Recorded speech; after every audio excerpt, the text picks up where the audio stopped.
Hello, my name is Dick Fleming. During the Vietnam War, I was a member of First Recon and Recon Battalion, and I served a 13-month tour of duty in Vietnam, and I tell my stories in a book called Chasing Charlie, which is available on Amazon, and also on my website, firstforcerecon.com, um, which also has additional resources to the recon community and also photographs that I've took at the time or that other people have sent me over the years. So you might want to check that out. Chasing Charlie is a rather difficult book to categorize. I don't think it's your normal shoot 'em up book that you'd normally you might expect. The First Force Recon and Marine in Vietnam. Um, I'm not sure it's an anti-war novel or an anti-war book either, and it's a memoir, certainly. But what I've done in the book is I've used nicknames rather than real names in the book to protect people that I've written about, some of which I've written about in a negative way. Um, so. And it's also has a lot of commentary about what I regard as the stupidity of war, the tragic comic aspects of it. So if it's an anti-war book or if it's in the category of a memoir, that's for you to determine. I hope you buy it.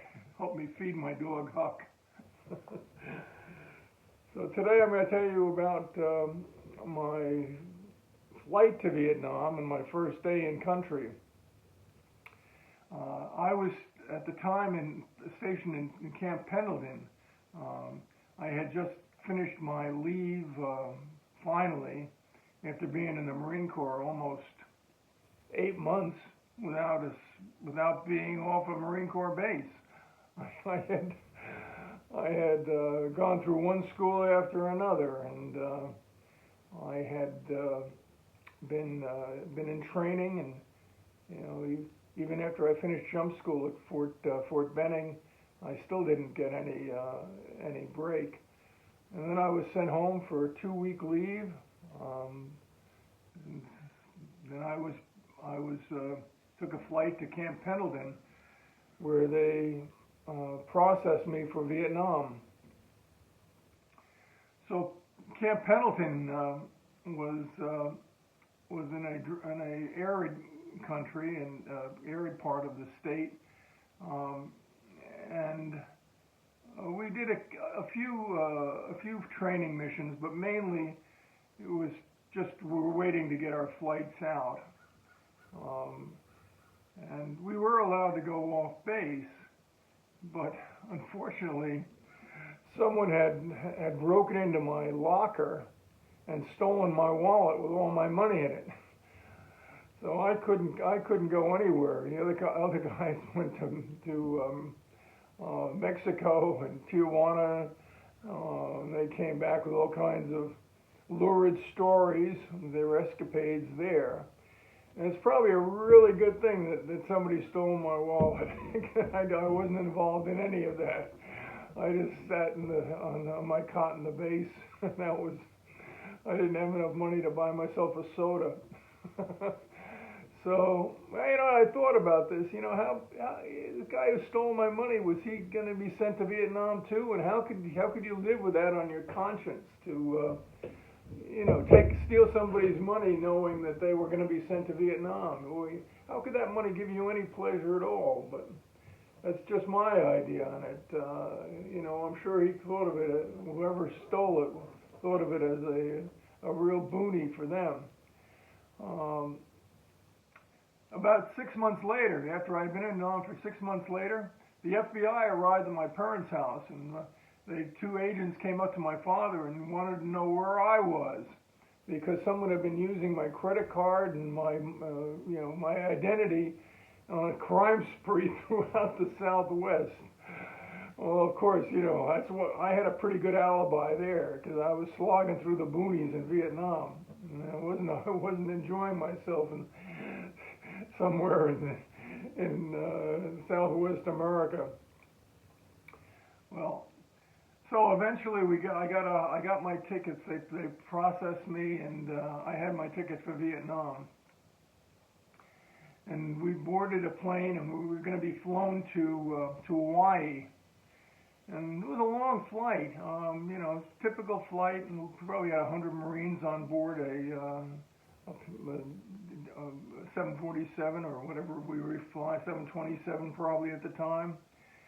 And we flew across from California to Hawaii. And I remember coming in over the beach, you could see all of the guys surfing the waves and girls and guys lying on the beach, and the water would look so clear and nice. We were on our way to Vietnam. So we landed, and we had to refuel the plane, I guess, and we landed.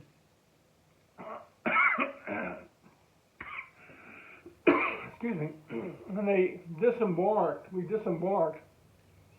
and we were taken into kind of like a sunken plaza area that was cut off from the rest of the terminal. Excuse me a moment.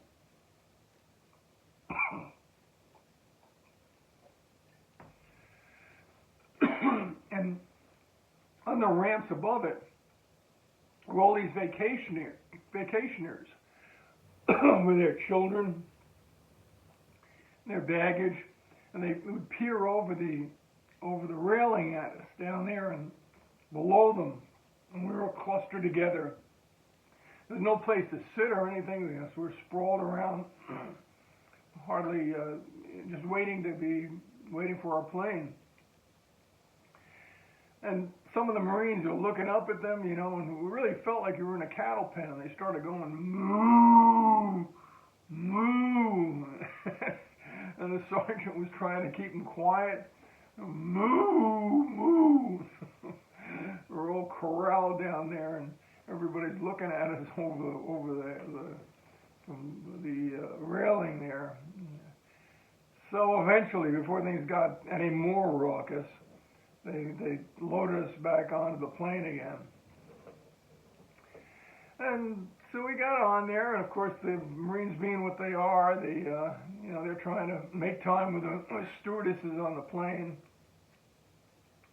and not having any luck. They gave us some peanuts, I guess. They were spending most of their time in the first class, where they had officers and they had some businessmen who were flying to Guam. That was going to be our first destination.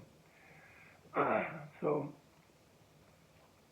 we flew and landed in Guam, and we were there for processing, probably about 4 days, maybe, not a very long time.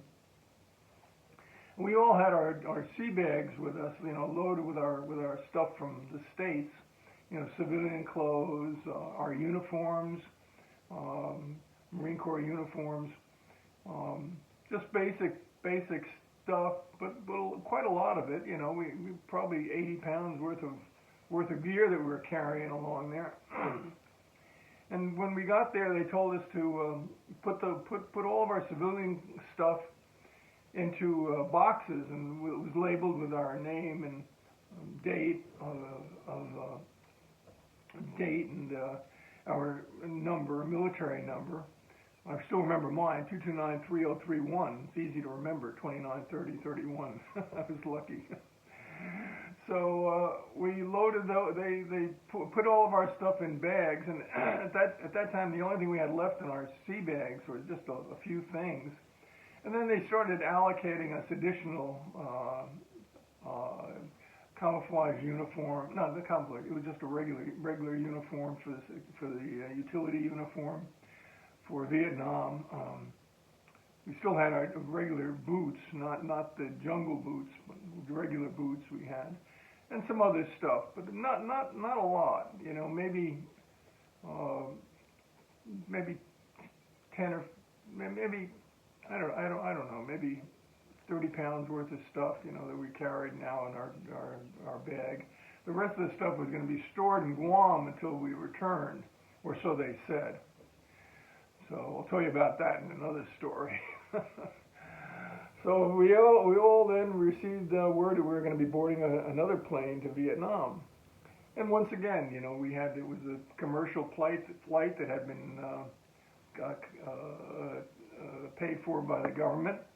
And once again, the officers and the businessmen looked like the same group to me. Got on the first class and were given steaks and champagne to drink in the first class, and we were given our peanuts. And we flew over to Vietnam. And again, that was a long flight.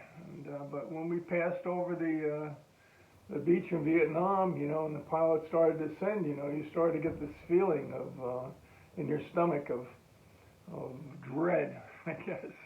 But looking out the window, it looked like Hawaii again. The beaches were pristine, the water was clear, but the pilot was coming in at a really steep angle. We had a couple guys in our area there who had been in Vietnam before. They had either re-upped or they were coming back from R&R. At the time, you could go to Hawaii for R&R and get 2 weeks in Hawaii. You know, meet your girl in Hawaii or something. So we were asking them, you know, what's going on, or they didn't tell us very much.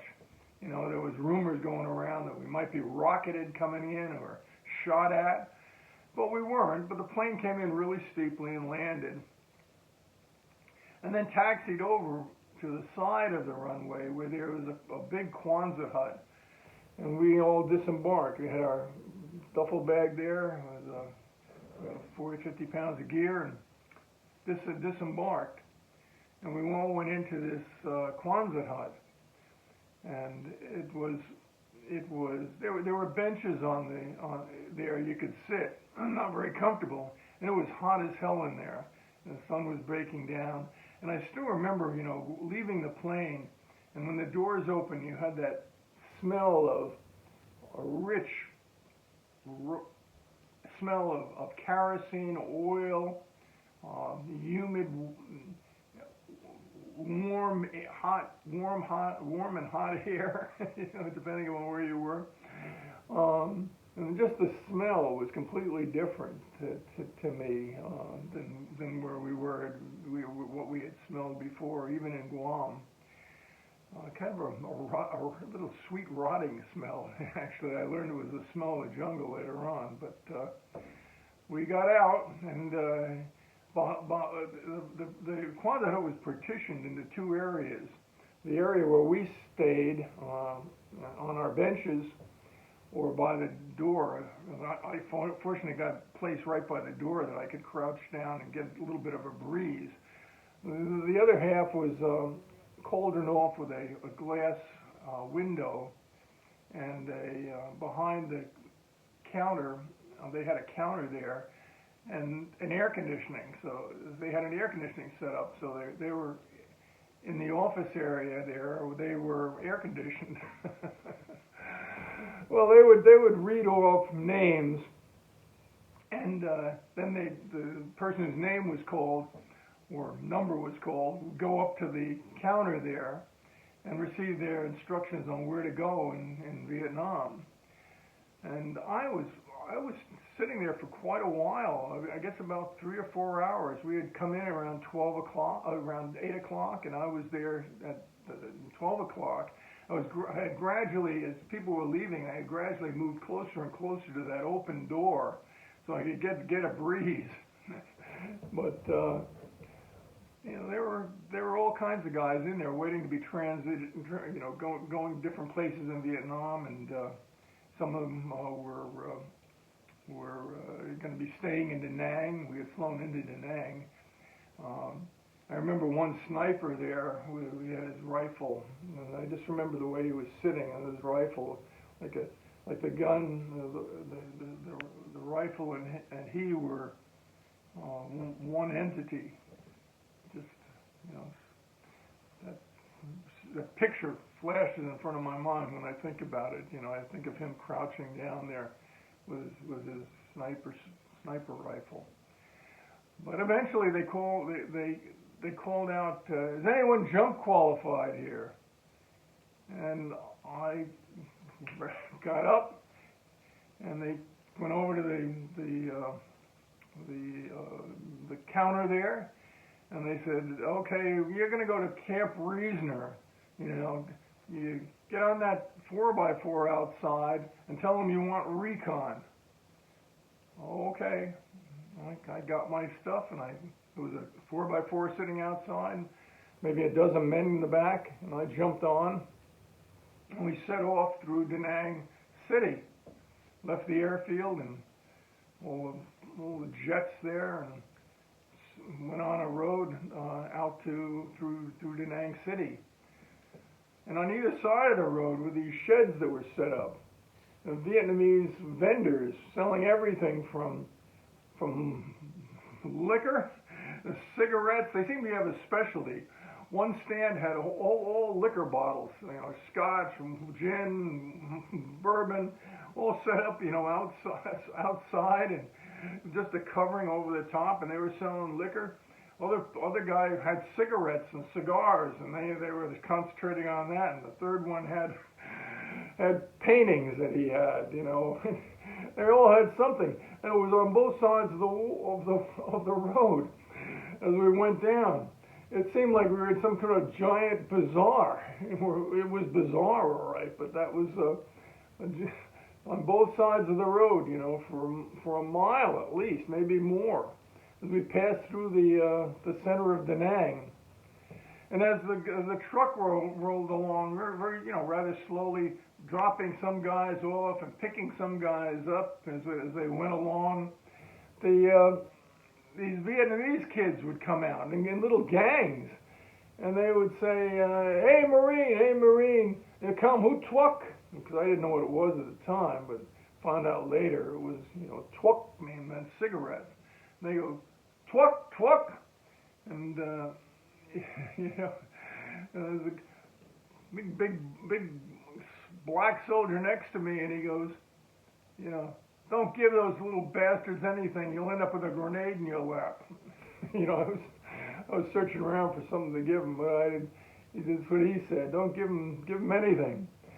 And you know, when they realized they weren't going to get anything, these guys all went, oh, fuck you, Marine. You number 10. Oh, they're cursing at us. You number 10, Marine. Oh, the truck kept on going. The 4x4 kept on going. And now it was moving outside. It went over the Da Nang Bridge, and we're moving outside of Da Nang City, heading into like low hills. And the road was curving around. And on either side of the road were military bases. They had one with those giant helicopter cranes that could probably pick up a bus. I can't remember what they were called. You know, huge things, huge. I'll think of it later what their name was. And another, we passed Freedom Hill, where I learned later that we would have it. That's where we'd be getting paid, or they had a movie there and a place where we'd get something to eat. So that was Freedom Hill. It was on our left. Jolly Giant, maybe? Jolly Giant? I don't know. I can't remember. Anyway, so we're moving along, and I turned to the guy next to me, and I said, where's Recon? He goes, you're going to Recon? I go, yeah, I'm going to Recon. He goes, well, we passed that about a mile back. I said, oh no, and I got ready to jump off the 4x4. He goes, don't worry, just stay where you are. This guy's going to turn around. And he pounded on the back of the cab there. And he goes, on the way back, this guy wants to get dropped off at Recon. Okay. So we're going along. And come to the end of the road there, or at least, you know, a big sign that said, off limits to all military personnel. And the guy says, this is Dog Patch. And with that, he gets off with about 4 or 5 other guys. They hop off the back, and we're immediately engulfed by some Vietnamese women with, just pajamas on, and they all led them off into these kind of trenches, or dug out of the sand. They just disappeared, and another bunch came in. So whatever was going to be off limits, I don't know whether they got into the village or not, or they were just staying on this side of the village. But a bunch of happy Marines with big smiles on their faces got into the truck, which turned around and went the other way. So we're heading back, and this driver yells out, "There's Recon over here! Get off!" And I couldn't see anything. I got my bag, and he hadn't slowed down all that much. And I jumped off the back. He was probably moving at 10, 15 miles an hour. I jumped off the back, and I landed in a heap, with my papers and scattered all over in the mud there of the road, and I felt like a ton of bricks. Well, as time went on in Vietnam, I'd get on off those 4x4s like it was the most natural thing in the world. We used to pick them up, and they'd take us somewhere, and we'd we'd jump off, and the technique to it, but I don't remember. I can't explain it, but you got used to doing it. I guess it's like catching a streetcar, by holding onto that handle and swinging in. It just came natural after a while. But at the time, I picked myself up off the road, and I got my papers together, and I saw a sign that said Camp Reasoner, and it was set down off by the road there. There was only I don't even remember whether we had barbed wire around it on the roadside. I don't think so. I know there's barbed wire face on the other sides, but it didn't look like it looked like it wasn't very well defended. And I walked on down, and there was a cluster of buildings there. I knew there was a mess hall I saw at one end.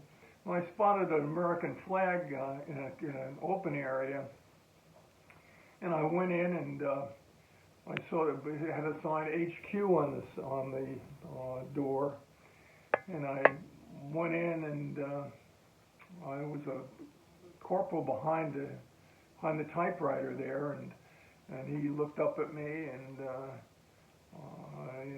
I said, "I'm a new guy reporting for duty," and he glanced at my papers, and he told me that I'll be assigned. He looked up on a clipboard. He goes, "Okay, you'll be assigned to first platoon, Recon battalion. So, you just go over there. But first," he goes, "there's a saw outside and a log. You got to cut up that wood, okay? For the major's fireplace there, for the major's stove." And so it was coming on to the monsoon. It was kind of chilly there, but I said, "Oh, great."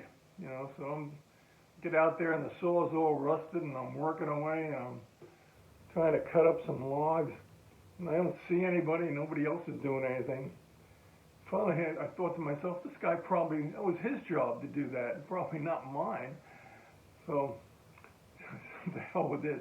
Put the saw away, stacked up the wood that I had cut, and I left. I went looking for my first platoon, and there was nobody there. They were out on a mission when I opened up the door of the hooch, and I went in. It was strange looking.